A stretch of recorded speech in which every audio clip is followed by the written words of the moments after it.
Olá, querida turma, como é que vocês estão? Tudo bem? Vamos iniciar a nossa aula de hoje falando sobre metodologias ativas. Esse tema é o tema do nosso TIO, né? Trabalho interdisciplinar orientado.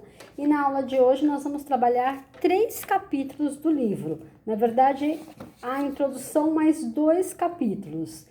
Eu vou dividir o livro em três. Eu vou dividir o vídeo em 3 partes para não ficar muito cansativo para vocês.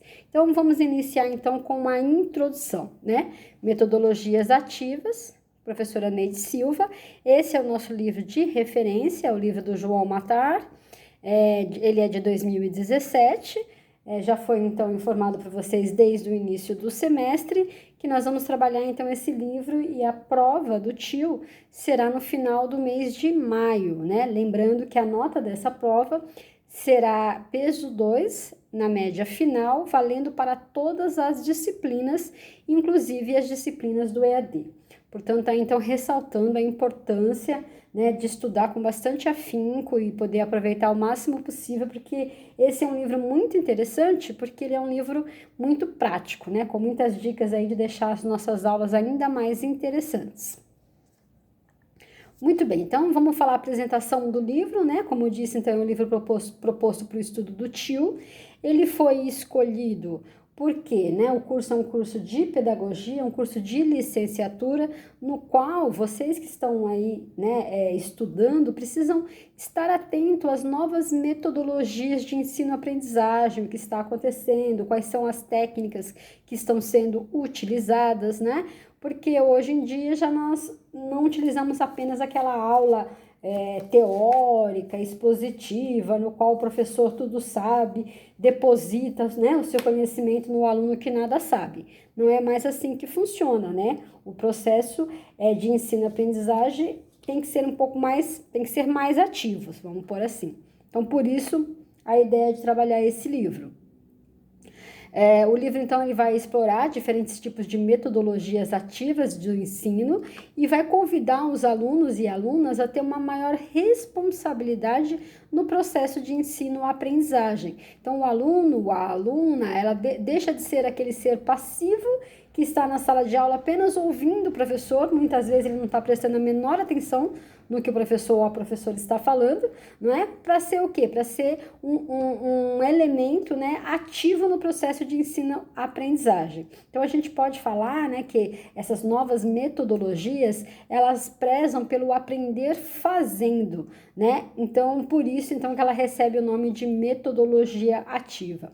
O principal objetivo do livro, né, é capacitar os estudantes, a estudante ou estudante, a atuar no planejamento e utilização dessas metodologias ativas, tanto em projetos presenciais como em projetos à distância. O livro, né, aborda várias estratégias, né? Não vou ler para vocês, mas basicamente os capítulos do livro. Cada capítulo, então, ele vai falar de uma metodologia, uma estratégia diferente, né? Nós vamos, no dia de hoje, como eu disse para vocês, trabalhar a introdução e vamos trabalhar a aprendizagem híbrida e também a sala de aula invertida. Nas próximas aulas, né, toda semana, nós vamos trabalhar 3 capítulos diferentes, tá bom? Bom, introdução, né? Primeiro, é importante dizer para vocês que as metodologias ativas não são uma novidade, né? Elas existem agora porque o mundo está muito tecnológico, etc e tal. Na verdade, não. A metodologia ativa, a gente vai observar que ela já era praticada desde a época de Sócrates, né? Trazendo aqui para o Brasil, nós temos então Paulo Freire, que é o patrono da educação brasileira. E Paulo Freire, ele já defendia, né, desde a década de 50, 60, que o processo de ensino-aprendizagem deveria ser muito mais crítico, né? Que os estudantes não poderiam ficar numa situação passiva na qual o professor realiza uma educação bancária. Então, o Paulo Freire ele faz uma crítica muito séria a essa questão da educação bancária, que é a educação na qual o professor ou a professora deposita as informações na cabeça dos alunos, ou seja, fica apenas transmitindo conhecimento. Esse tipo de educação já era, então, criticada, né, no início da segunda... na década de 50 e 60 pelo Paulo Freire, e hoje em dia, então, ela é ainda mais questionada, né? Estamos buscando aí, então, outras alternativas, tá certo?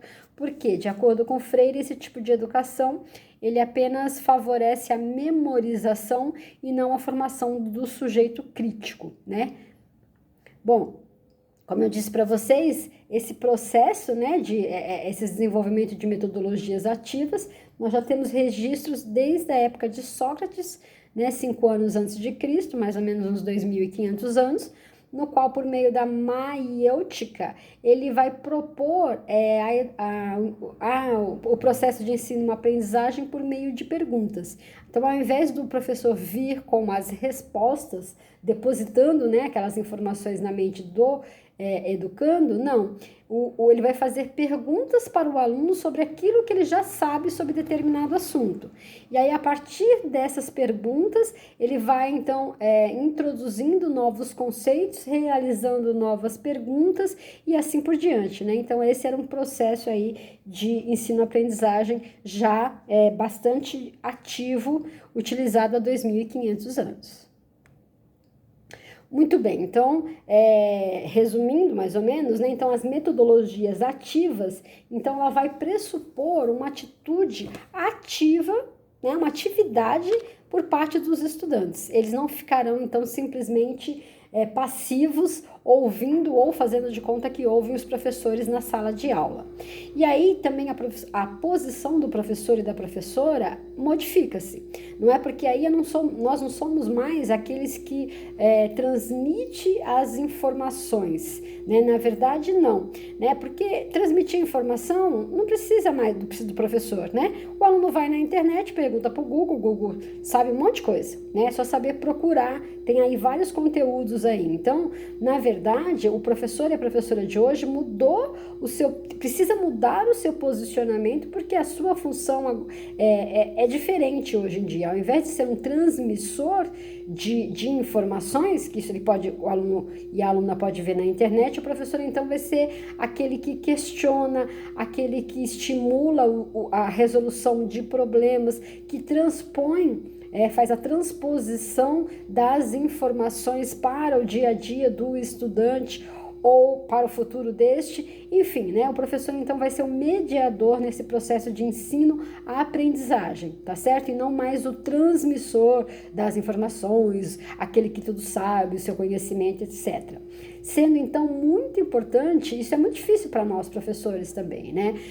Principalmente aqueles que foram formados há mais tempo, né? Vocês já têm a boa sorte aí que já estão sendo formados nessa nova, utilizando novas metodologias, né? Mas então os professores, de uma maneira geral, eles precisam agora tentar desenvolver um aprendizado mais personalizado. É preciso saber o que motiva o estudante, né? Porque hoje em dia, como nós já vimos, como eu já tenho comentado, o aluno, então, ele tem acesso à internet, ele vai para a escola com o seu celular, muitas vezes o vídeo, né, a videoaula que está na internet, ou as informações que lá estão, são mais atrativas para o estudante do que aquilo que o professor está falando. Então, esse professor vai ter que tentar modificar a sua metodologia, entender o que motiva aquele aluno, aquele grupo de aluno, e desenvolver, então, novas estratégias de ensino. Bom, outra coisa que é muito importante para que o processo seja realmente efetivo, é necessário que exista um envolvimento psicológico do estudante com aquilo que ele está aprendendo, né? Então, ele vai falar o processamento cognitivo do conteúdo que leva à aquisição de novos conhecimentos e habilidades, né? Como prestar atenção a novos materiais relevantes, organizar esses materiais mentalmente e integrar tudo isso a conhecimentos prévios.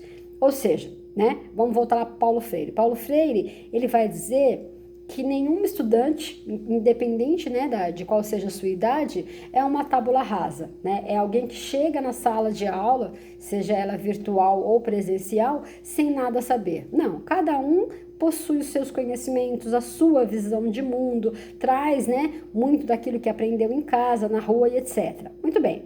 Aí, o que tem que ser feito, então? Para que ele, né, esse estudante, essa estudante, possa adquirir novos conhecimentos, desenvolver novas habilidades, é necessário que ele esteja envolvido psicologicamente com aquilo que ele vai aprender. É importante que aquele conteúdo seja significativo para aquele aluno. Isso não quer dizer, gente, que o conhecimento, o conteúdo a ser tratado deve ser instrumental. Ah, você vai aprender matemática porque você precisa aprender a fazer conta para trabalhar no caixa. Não, não é isso que eu estou dizendo, né? Mas o estudante ele precisa entender qual é a importância daquele conhecimento na vida dele, de uma forma geral, né? Mesmo que estejamos falando de filosofia, qual a grande importância da filosofia? A filosofia tem um fim prático? A maioria das vezes não.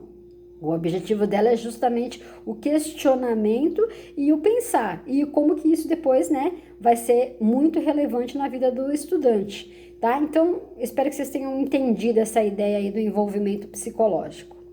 Bom, e aí, essas novas metodologias, as metodologias ativas, ela exigem um estudante, um aluno ativo. E o que eles são, né? Então, o estudante, uma estudante ativo ou ativa, eles têm que abandonar a sua posição receptiva, participar do processo de aprendizagem por meio de novas perspectivas. Então, ele vai passar a ser o decisor, o criador, o jogador, o professor, né? Porque existe a educação em pares, no qual a gente vai falar mais para frente, né? Um aluno que entendeu melhor o assunto, passa as informações para o colega, que às vezes não consegue entender o que o professor, a professora diz, mas entende quando o colega traduz para a linguagem do dia a dia, né? Então, esse aluno, essa aluna vai ser um ator, uma atriz, de modo que vai participar realmente, né, deste processo. Vai ser um pesquisador, né, porque na educação a gente conseguiu já comprovar que quando o estudante ele pesquisa sobre determinados assuntos,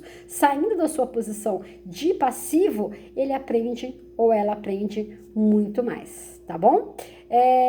Assim, agora para a gente terminar aqui então a primeira parte da nossa aula, vamos falar a diferença entre metodologia e técnicas, tá? Metodologia ou estratégia é um conjunto de recursos para facilitar a aprendizagem. Então, elas são estratégias mais amplas, mais genéricas, né? Pode ser uma metodologia ativa, como nós estamos falando, pode ser uma metodologia mais tradicional, né? Mais conservadora e etc.